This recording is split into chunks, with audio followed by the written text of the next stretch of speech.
This is the Bay Area's news station. KRON-4 News starts now. Now at 5:30, Bay Area tech companies are being called in to help fix healthcare.com, that website that is just having so many problems.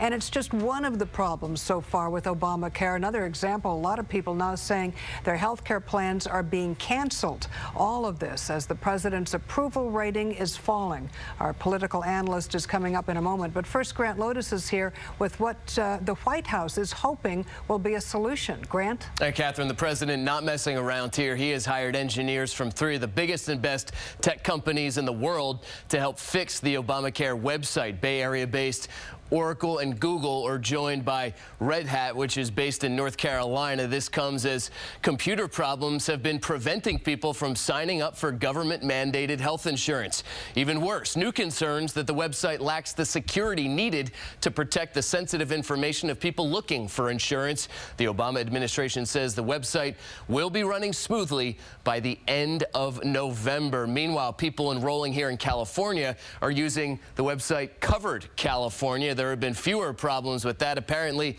because the state set up its own system. It's unrelated from the national system. Call centers, including one in Concord, have been taking questions, which also helps people. The main glitch so far in California, a directory of doctors posted had some wrong information. Other than that, though, Catherine, pretty good shape. Compared to everything else, that's for sure. Thousands of Californians are reportedly getting letters saying that their current insurance policies are being canceled under Obamacare. David Biednick has one woman's story. Lynn Brown from Elk Grove recently got an email from her health insurance company telling her it's canceling her current policy. It says that because of the requirements of the new laws, we can no longer offer your current individual health benefit plan. Brown says her insurer, Anthem Blue Cross, is offering a new policy, but one which will cost more than twice as much as the $159 a month she has been paying. My new premiums look like they're going to be anywhere from $350 to $450 a month. In the past couple months, HealthNet has sent out 75,000 such notifications, Blue Shield of California 119,000, and Kaiser Permanente 160,000.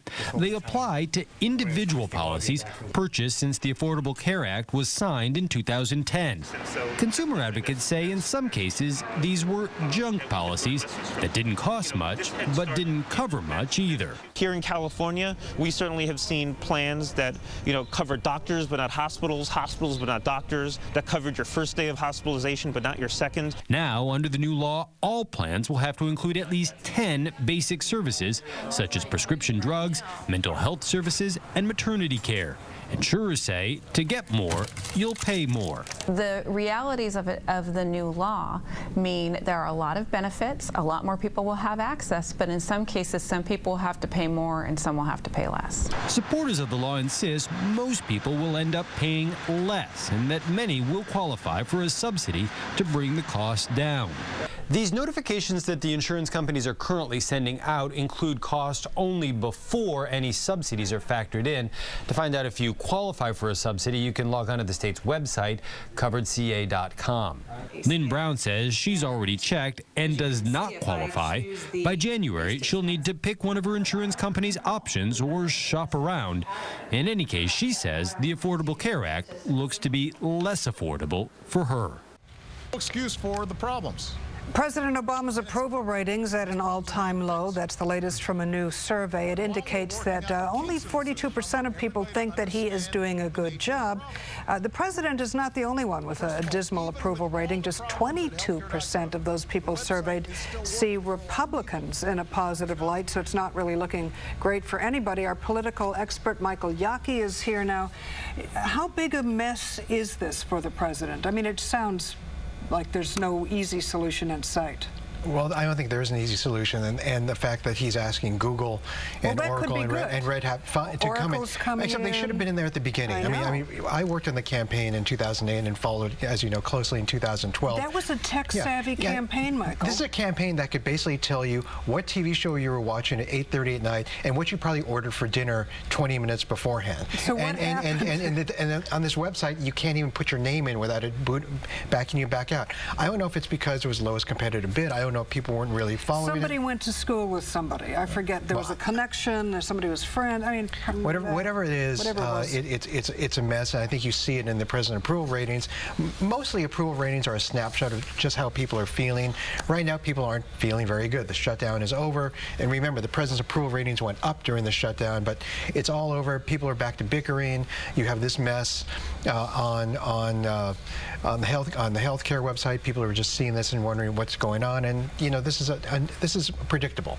Okay, but as that news survey points out, it's not like anybody's thrilled with the Republicans either. So in general, people just seem fed up. They are fed up, although you know, for this, it's the Republicans' great joy right now, the fact that the healthcare website is such a complete mess, because they get something to change the channel for themselves in terms of, instead of the infighting, they all band together and start criticizing the president. So for them, it's somewhat good, even though their numbers are still way down. It is a rallying point. Okay, one of the new things, or sort of new, is he's a hands-off president. You keep hearing that over and over. What does that mean? How effective is that criticism? Well, it comes down to the fact that you see a lot of times in a lot of different crises, the president basically says, well, I saw it when you did on CNN, or he was not part of that decision. It was some cabinet secretary's decision. And I think people want to know that their president is in charge, that at least there's a feeling that his hands are everywhere, and he has his pulse on what's going on. But he does not seem to be conveying that, fair or not. Right, and this sort of lack of engagement, which has been actually further accentuated by statements from his own press secretary, have not really helped very much. You want a president in an economy that's still kind of dismal, where people are still not feeling very great about what's going on. You want a president who's much more engaged, and when the president has been engaged, that's when you see his approval ratings go up. Yeah, well, just real fast, what is Carney saying that's not helping? Well, when Carney says, well, the president is just learning about it, or he kept his distance from this, he's letting the secretary make the decision, those kinds of things. Not helping. No, you want the president in charge. All right, thank you very much, Michael. And if you want to connect with Michael Yaki, you can do that on Twitter @YakiBlog. Thanks, Michael.